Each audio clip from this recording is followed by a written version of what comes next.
Back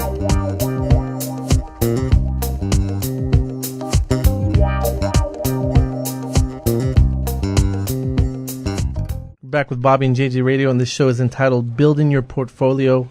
Our next guest is going to help you out once your portfolio is built or while you're building your portfolio. This is Jason Bridgman. He's been in real estate since 2012. The Air Force brought him here to San Antonio in 1995, and in 2012, he was a National Association Residential Property Manager Rookie of the Year. He was a 2013 affiliate chairperson, the National Association of Residential Property Managers. In 2013, he's the Texas Real Estate Leadership Program graduate. 2014, he's the vice president of the National Association of Residential Property Managers. Man, what have you not done here, Jason? That's crazy. Thank you. Actually got into real estate in 2002. Doing what? I have started out basically, spent the most of my life in the Air Force. When I left the Air Force, sure. I originally got into new home sales, got into investment properties of my own. At one point in time, we had 12 rental properties of our own.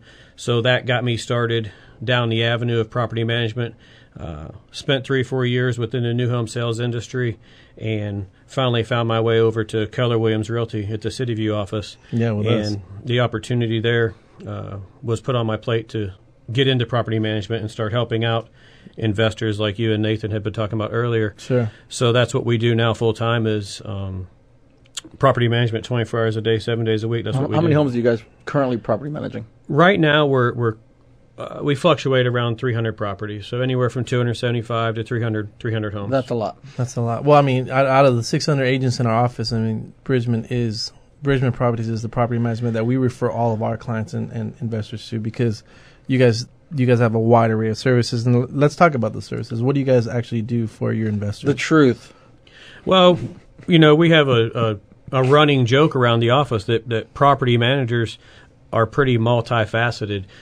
Sometimes you can be a career counselor, and then dealing with some of the owners and some of the tenants, you become a marriage counselor when they're going through their divorces. But typically, what I would consider a property manager's job is to, one, educate the public, educate a homeowner or an investor on the pitfalls and the things that they need to be aware of within the Texas Property Code. So one, you do have an educational service that you deliver. Secondly, you need to help them protect their investment by placement of who you put into their property. You're going to be their advisor on the amount of money that they can obtain from that property on a monthly basis. You're going to be their advisor when it comes to management items as far as repairs, eviction processing. So we could probably have a radio show for several hours that would go over everything that a property manager has to do.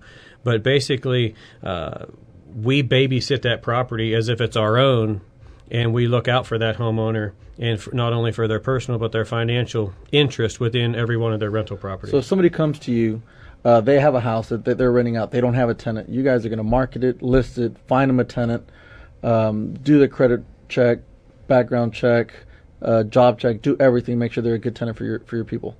That's correct, Bobby. What we do is we're not making money managing the property unless they have a tenant in the property. Sure. So if we put a tenant in there that it's a continual turnover tenant or it turns into a continual eviction basis, then it's not good for us either because we're not making any money. Our job is to find the best tenant, the best qualified, ready, willing, and able applicant to put into that property.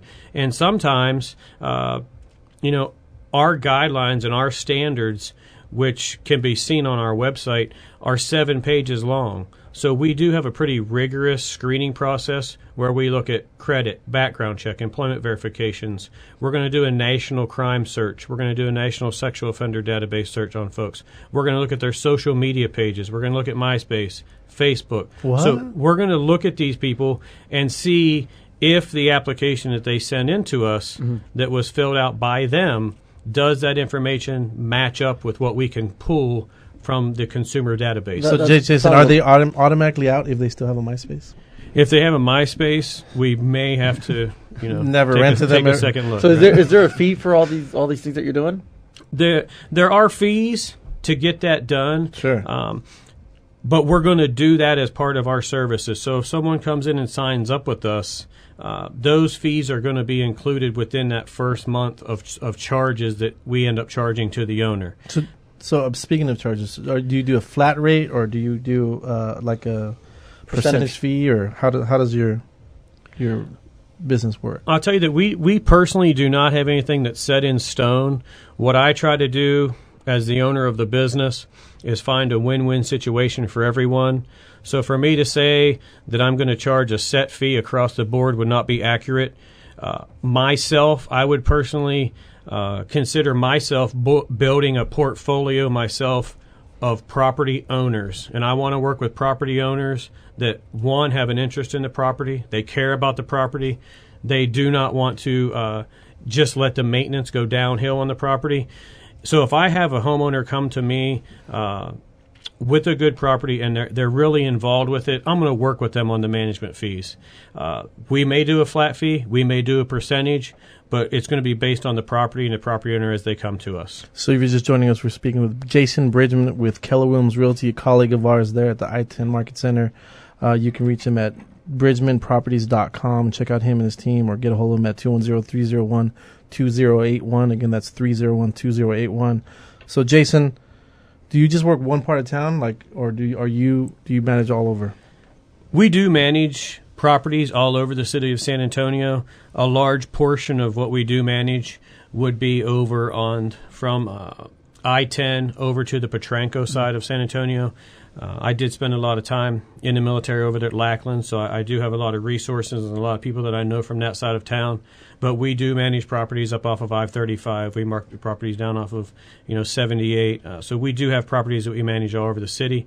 Of course, again, that is going to pertain to the type of clientele that comes to us. We're just not going to manage a property for everyone. We want them to be involved, and we want them to have part in the management, but we will manage anywhere in San Antonio. So when somebody comes to you and they have a property, do you help them even find out how much the house will rent for? And what do you do with the people that have these crazy expectations that want way too much rent for their house? Well, that's a good point. We do. That's a good question. We do a market analysis for everyone that comes to us. We look at the area, we look at the community, and we do tell them, based on the current comparables, what we feel their home will rent for. We do have folks that do have the perception that just because their mortgage is $1,400 a month, that they're automatically going to get $1,400 a month rent for their house.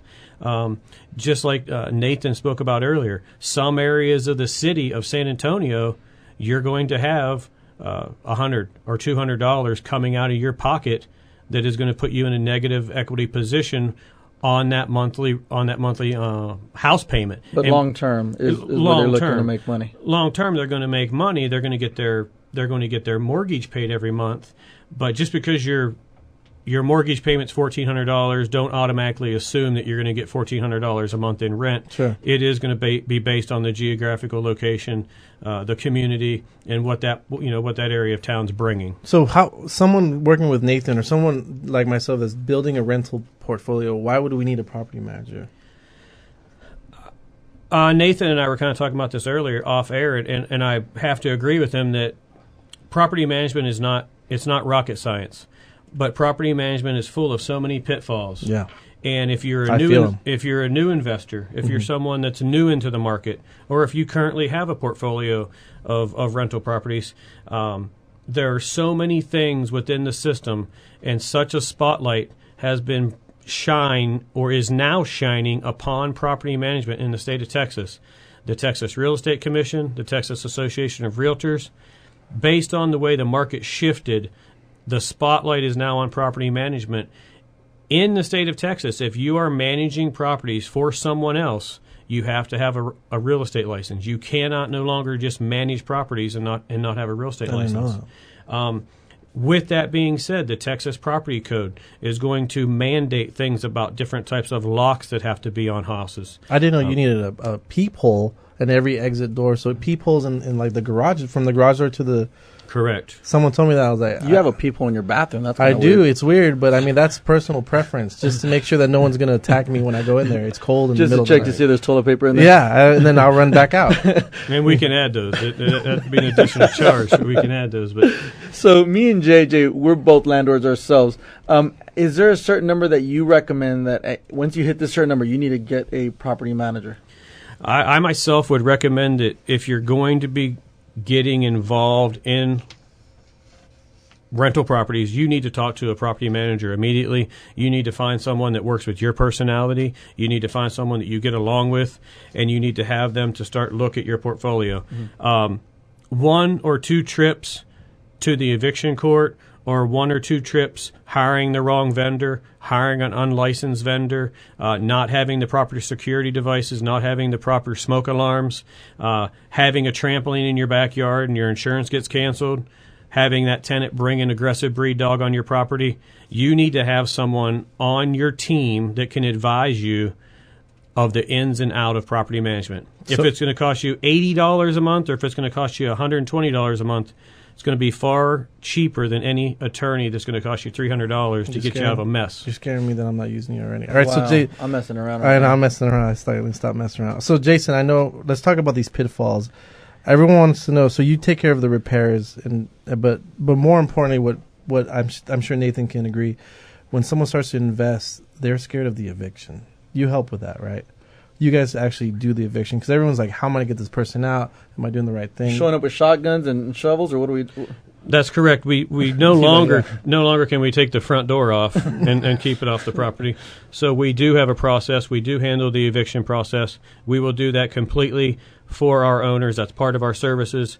Of course, they will have to pay for the court cost, but we do the entire process, and we typically can have someone out in about 21 days. That's awesome. Jason, thank you so much for enlightening us about the property management. If anyone is listening to Bobby and JJ Radio, you're going to give them their first month of property management for free. Is that correct?